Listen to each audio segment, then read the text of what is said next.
For example, talk a bit just about the premise of Eddie. I don't remember the premise of Eddie. Eddie was a gambler, I think, and he lost his money, and it it it was a sad tale. Now, in 1964, you starred in your second sitcom called Mickey. Yeah, well, how terrible can that be? Why would I call it Mickey? And somebody called it Mickey. I didn't call it Mickey. Well, I guess they'd already used the Mickey Rooney show. Well, whatever. Do you remember how that show came about? No, certainly don't, but I know why it failed, because it was called Mickey. I mean, how dare you call the show Mickey? What do you remember about the show? I don't remember anything about it. All I remember was that we tried very hard and it failed. Do you remember how long the show lasted? No, I don't. I think it lasted just 13. Okay. Now, we talked a bit earlier about Judy Garland. And in 1963, you appeared on the very first Judy Garland show. Yes, I remember that. Talk a bit about that. Well, it was wonderful because Judy had a wonderful dressing room, and they had a yellow brick road leading from her dressing room down to the stage. And it was wonderful working with Judy. And I did a routine on her show called The Golf Thing, and it was one of Judy's favorite things that I did. How was it working with her again after all that time? Oh, it was wonderful. It was wonderful, but nothing had changed. It seemed like it was only yesterday we had worked together on Girl Crazy and Strike Up the Band and Babes in Arms. But, I mean, where are those musicals today? It's a sad thing, isn't it? I actually think it's a genre that will come back. What? I do believe it's a genre that will come back. Who are you going to put in them? Well, they've made a couple in the last couple of years, like if you've seen Moulin Rouge. Please, come on. Can you beat the original Moulin Rouge? Everything is so digital today. It's hard to keep track of them. And of course, Nicole Kidman is great, but look at the time they spend on making those things. It's a different time. Yes.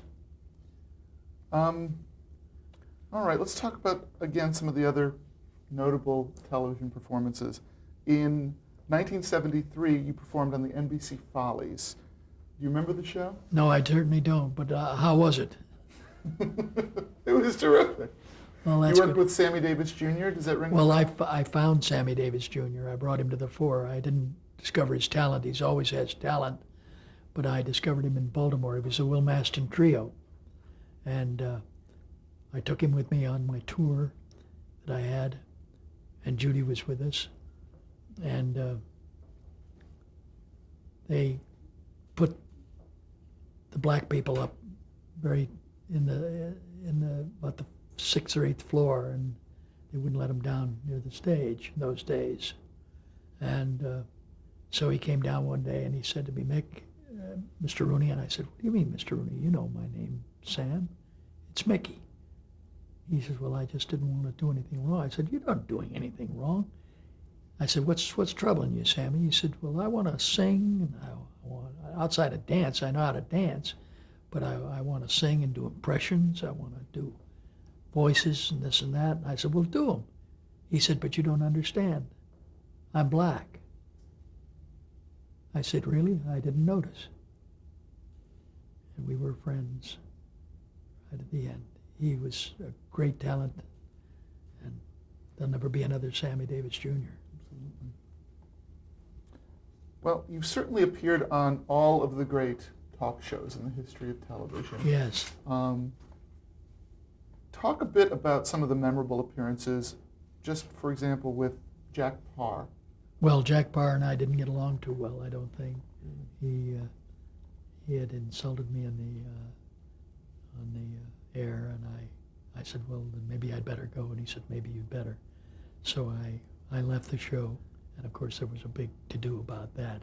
But we became friends later on. I went up to his apartment and apologized, and he apologized. We became good friends. Those things should never be left undone. Talk about Johnny Carson. appearing on the Carson Oh, Show. gosh, I always had something to sell on the Johnny Carson show. And, of course, he didn't like that. And, of course, I hadn't cleared it with anybody. And they never asked me back again. Really? Really. Now you continue to appear. Talk about working on, say, like the new Tonight Show with Jay Leno. Well, I've never been on the Tonight Show with Jay Leno. No? No, he's never asked me on the show. You've certainly been on David Letterman. Well, I was there once, and he'd never asked me back. So I guess maybe I'm just not getting the laughs that he gets. Do any of these shows stand out in your mind? Well, they all stand out because I enjoy watching them. I don't stay up too late at night to watch the late shows because I like to get some sleep. And but they're great and they have a great audience. I understand that Jay does his show about 5:30 in the afternoon here, and it doesn't come on until 11:30 or 12 at night. So he's at home asleep. But he's a great host, and he's got a lot of wonderful people. Kevin Eubanks with a guitar today. In the old days, they had Doc Severinsen, they had a big band. That's all gone today. What are some of the other differences you think between the shows that you appeared on in the era of Jack Parr and some of the shows today? Well, I don't know. I think that television has changed so dramatically. It's still good, and people have their favorites. Oprah Winfrey has done wonderfully for herself in Chicago, and Rosie O'Donnell in New York has traveled around, and she gets big rating, I'm sure. And Regis, Kathy Lee, The View, Barbara Walters.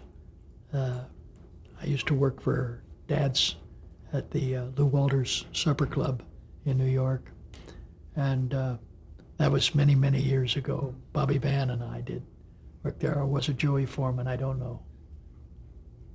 Now, you had mentioned earlier your television movie that you did in the early 80s, Bill. Yes. Talk a bit about that. Well, people wondered if Bill Sector was his name, and he was a wonderful man, and he had trouble, and why they wanted to do it, I don't know, but I did it, and I won the Emmy for it.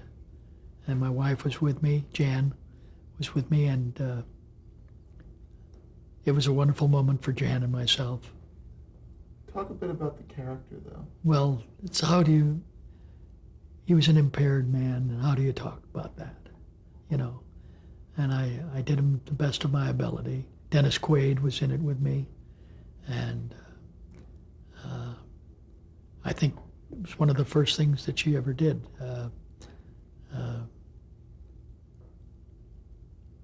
What the heck was the girl's name? She's a big star today. Anyway, it'll probably come back to me. Be patient with me because I've worked with a lot of people. Yes, you have. Now, in 1983, they made the sequel, Bill on His Own. Talk a bit about that. Well, it's the same thing, only it was a little bit later. I think Bill had passed away, and we did it. I don't think it was as good the second time around as it was the first. I think Dustin Hoffman was magic when he did The Impaired Man also. I don't remember what it was. Talking about Rain Man? Rain Man. And I think they took a little bit from Bill to do that, but he was magic in that. I think Dustin Hoffman is just one of the great actors we have today. And so is Billy Crystal. And there's nobody in the world funnier than Billy Crystal. And Danny DeVito is great. And Michael Douglas. But you see, it's changed business today. And but you still go on. Yes, and in fact, talking about going on, you actually decided to go back to series television in the 80s with a show called One of the Boys. Do you remember the show? Yes, I was with Dana Carvey and the fellow that's doing the producer now, Nathan Lane. Nathan Lane. Now, this was very early in both of their careers. Yes, I know, but what great talents they both were and are today. Look at what's happened to Nathan. I'm so happy for him. He's such a great artist. What was it like working with them at that point? He was a wonderful young boy. Great person. Scatman My Crothers. wife loved him. What? Scatman Crothers was also on the show. Oh, I don't remember that. But if Scatman was there, he was the greatest. Now, how long did the show last? I don't remember, but I think it would only lasted for 12's picture of 12. Certainly a lot of great talent. Well, I don't know. It takes an awful lot of work to make a show work. And I guess maybe it was my fault or somebody else's fault. I don't know. I don't like to blame anybody. Now, you've also had, since sort of the late 70s, quite a career as a voiceover artist as well. Yes, I just did, for Disney, I did Lady and the Tramp 2, where I played Sparky. And my wife does voices too. Jan does voices too. And she did a television show with me called, where she played a nun. And she sang and directed the chorus. Keenan Wynn was in it, Donny Osmond. Love Boat. Yes. We hear Jan prompting from behind the No, lights. I got news for you. Well, she should. I can't remember it all, but I'm trying to. Donny Osmond was on it too, honey. Yes, that's right. Keenan Wynn. I mentioned Keenan Wynn. Thank you, Jan. Talk about some of the animated Christmas specials that you've done voiceover. Yeah, well, that was Rankin and Bass. They created that, and I played Santa Claus in one. Santa Claus is Coming to Town. Yes. And my friend Fred Astaire was one of the voices in it too. And they're fun to do, a lot of voices. Yes, you bet. Now, you've mentioned some of the other television shows that through your career you've made guest appearances on. Are there some notable ones in your mind? Yes, I think that working with the Milton Berle and then radio was very big before television came in. And Cecil B. DeMille had Lux Presents Hollywood and this and that, but radio we're not talking about. We're talking about television. And all of these medias, I think they change. God only knows what's going to become next. Well, I wanted to stop and hit on a few highlights just that we've noted here. Rawhide, do you remember being on Rawhide? Sure, that was Clint Eastwood, I think, his first or second performance. And he said, I said to him, Clint, you're going to be a big star one day. He says, oh, come on, Mick, I'm not going to be a big star or anything like that. Well, proof was in the pudding. And he went on and on and on, and now Clint Eastwood is one of the biggest, which he should be. The original Fugitive series with David Jansen. Yes. You remember that? No, I don't. I remember him in that, though, and it was marvelous. Working with Carol Burnett on the old Carol Burnett show. That's right. That was a lot of fun to do. You bet. And what a talent she was. Always twiddling her ear. That was a special message to somebody. I never found out who it was. I think it was her grandmother. Yes, could have been. You worked with Rod Serling, also in Night Gallery. Yes. Any recollections of that? Yes, he was a great writer and a great guy, and I worked on a couple of things that he wrote. You mentioned Requiem for a Heavyweight. Requiem for a Heavyweight, and I think he wrote Eddie, too. Did he? Yes, he did. Now, more recently, some of the other shows like The Golden Girls. The Golden Girls, yes, that's right. Any recollections? And Murder, She Wrote. And very notably, a performance that I thought was very powerful on ER. Well, it wasn't very big, but I'm glad you enjoyed it. Any specific thoughts about that? No. All right. Well, what we may do is we're going to sum up a little bit and then just go through a list of names of just people you've worked with, and if you have any thoughts about them, we'll just get any anecdote. All right. Well, I'll say fine, great, whatever. But just in summing up, talk about what you've been doing recently. You've mentioned a bit, but certainly I saw you on the stage in Sugar Babies, and talk about some of the things that you enjoy doing now. Well, I enjoy working with my wife, Jan. I love working with Jan. She's such a wonderful performer, and she sings Patsy Cline songs. And we have a new CD out. I'm very proud of the CD. And I hope that, people have come to us and said that they like us very much. So we enjoy it. I love working with Jan, my wife. Sing some from Sugar Babies. What? Sugar Babies. Well, Song that you do. well, we do I Can't Give You Anything But Love, Baby, and all the things that I did in Sugar Babies. And she sings it so wonderfully. She sings Smile, and then she sings Patsy Cline songs. And she's just fantastic. And we have a lot of fun doing our show. That's what we do now. So now in this storied career of yours, what do you think is your proudest achievement if you had to point to something? Well, I don't think that I've done, like I said, I've done a lot of good pictures and a lot of bad pictures. I loved doing National Velvet with Elizabeth Taylor, and I loved The Black Stallion that I made very much, and I liked I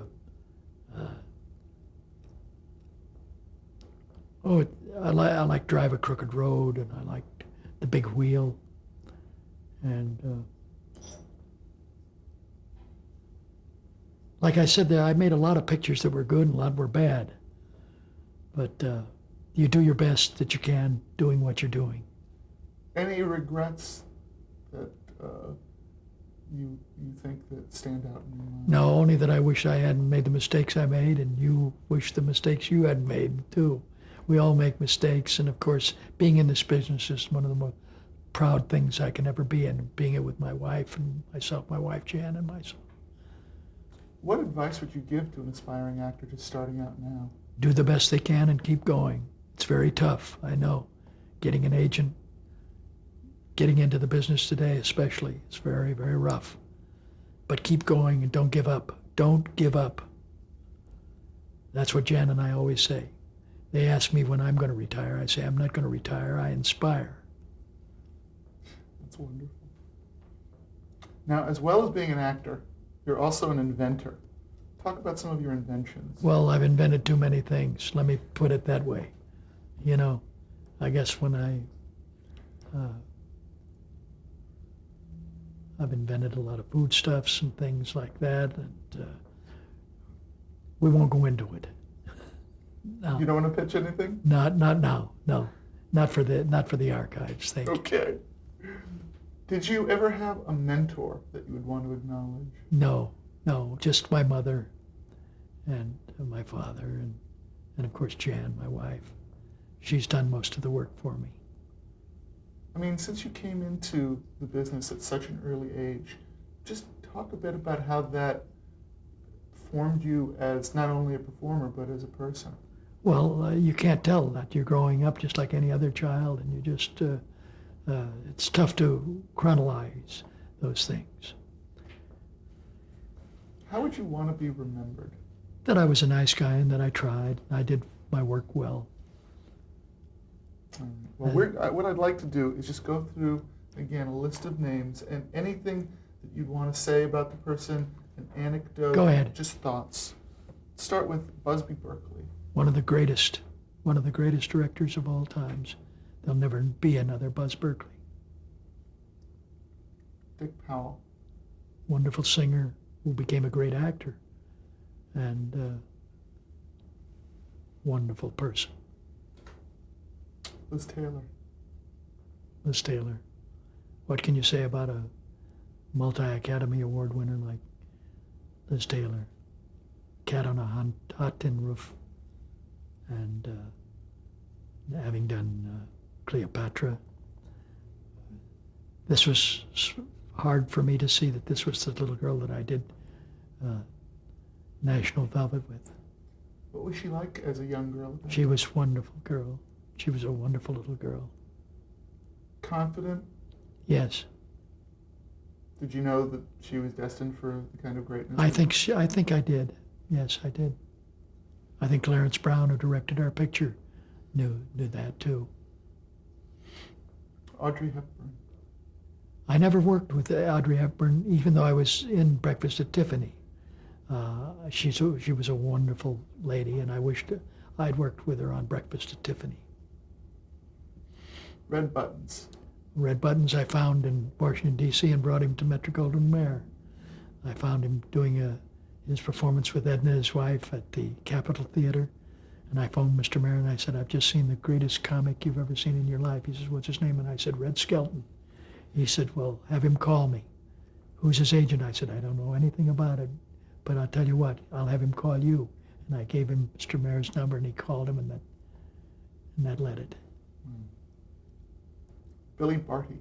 Billy Barty played my kid brother in the Mickey McGuire comedy. He's a wonderful, wonderful little actor who just was one of the greatest people in the world. Charles Nelson Riley. Funny man. Funny man. Very, very funny man. Dom DeLuise. Funny man too, and a good cook. Yes. Eats his own food. Burt Reynolds. Burt Reynolds, a wonderful guy and a wonderful actor. A good friend of mine. When did you first meet him? I don't remember, but we became good friends. And he's a wonderful, wonderful fellow. But this was probably back when he was just starting in television. Yes. He did the detective, and I appeared with him on that. Milton Berle. Milton Berle. Mr. Funny Man. And what a jokester. Any notable anecdotes from when you were all making Mad, Mad, Mad, Mad World? No, just that Jonathan Winters kept us all laughing. And it was wonderful working with everybody on that picture. Peter Falk and Jonathan Winters. And my gosh, you had everybody in the world that was a comedian on that picture. Talk a bit about Buddy Hackett. Oh, Buddy Hackett. I think he's one of the cleverest men in the world. But I think he's retired now. Really? Jim Backus. He's gone. But wonderful, wonderful fellow. Harvey Korman. I didn't know Harvey very much, but I know that he's a clever guy. Very clever. Anthony Quinn. Well, We just lost. I always get sad when I hear about Tony Quinn going. One of the greatest actors we had. Perry Como. I worked with him on a couple of pictures at Metro, and he was a wonderful fellow and a great singer. God. Songs have changed so drastically today. Today you have to make an unintelligible, and they're a million seller. God told the world to fall the valuta,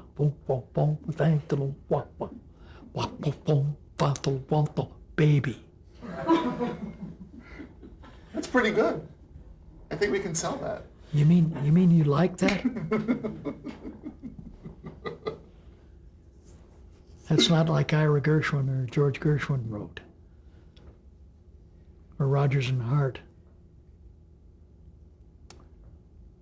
How about Sid Caesar? Nobody was funnier. He and Imogene Coca. God, nobody was funnier on television than Sid, and he was so great in the picture Mad, Mad, Mad, Mad World. Wonderful friend of ours. Jan and mine. Don Knotts. Don Knotts, a funny man. Carl Reiner. Clever. One of the best in the business as a director, and a great human being. always has a cause, and he's always doing his best for any cause he can. How about Spencer Tracy from Mad World? How can you express anything about Spencer Tracy? Where are you going to find another Spencer Tracy?